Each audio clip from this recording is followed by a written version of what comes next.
Okay, my dear students, continuing with our NEET physics series, the question is, in an electrical circuit, the voltage is measured as V is equal to 200 plus or minus 4 volt and the current is measured as I is equal to 20 plus or minus 0.2 ampere.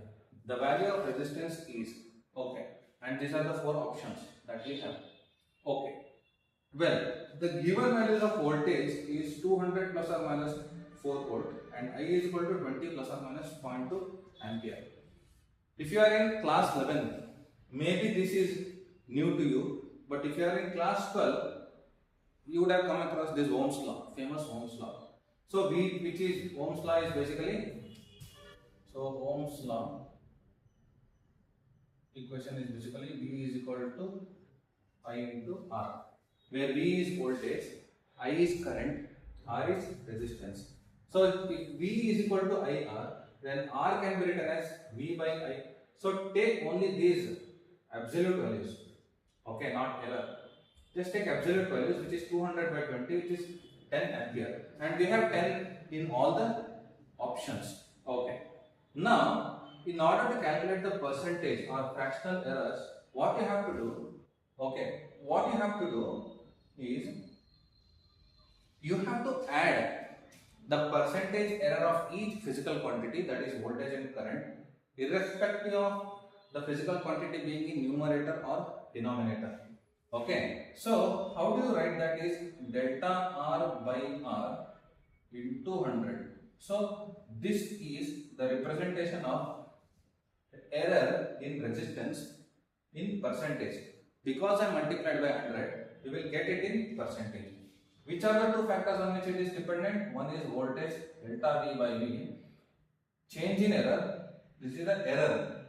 Change in error divided by absolute value, multiply by 100 and add the error in current divided by absolute value multiplied by 100. Okay. Again I am telling, this is one small mistake or misunderstanding with students for both class 11 and 12. But this is a class 11 problem. Okay, units and measurements.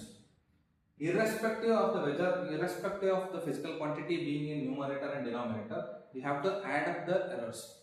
It's not that current is in denominator, you have to subtract, voltage is in numerator, you have to add. It's not like that. So either they are in numerator or denominator, you have to add up the absolute errors. Okay. Now we want this. What we want is value of resistance. This. Okay, absolute value plus error. Okay, we get it in percentage. So what is delta V? This one.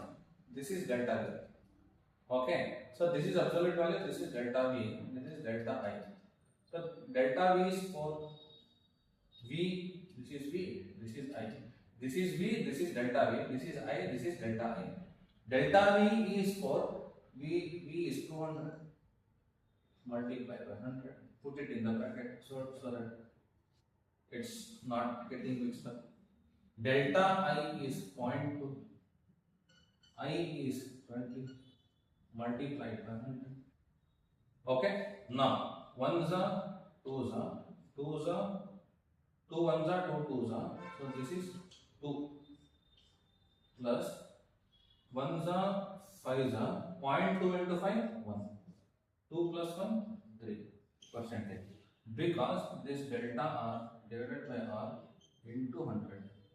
Because we have kept it as multiplied by 100, we get the percentage, we get the number in terms of percentage, 3%.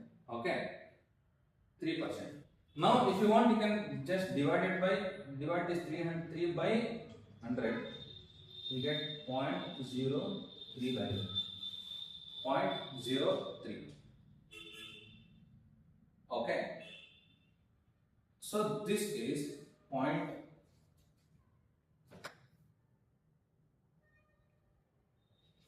And we have 5, 1, 3, 10, 10%, 0.03.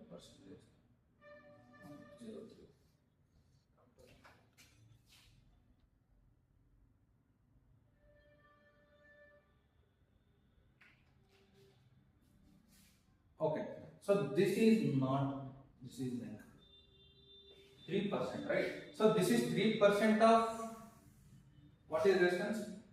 3% of 10 ohm. 3% of 10 ohm. So that is 3 by 100 into 10. 1s are 10s are 3 by 10 is 0.3 ohm. Okay, so this is 0.3 ohm. 10 plus 0.2 ohm. This one. Correct. See, simple. I'll quickly revise this. In an electrical circuit, the voltage is measured as V is equal to 200 plus or minus 4 volt, and the current is measured as 20 plus or minus 0.2 ampere. The value of resistance is. So V and I are given 200 plus or minus 4, 20 plus or minus 0.2, and R is V by I. 200 by 20 is 10 ohm. So percentage error is given by delta R by R into 100, delta V by V into 100, delta I by I into 100. This is delta V, this is V, this is delta I, this is I. 4 by 200 into 100, 0.2 by 20 into 100, you get like 2 plus 1, 3 plus 1. So this is 3% error. What is the total resistance? 10 ohm. 3% of 10. 3% of 10 means 3 by 100 into 10, which is 0.3. So this is basically 10 plus or minus 0.3. This is the answer. Okay. Thank you.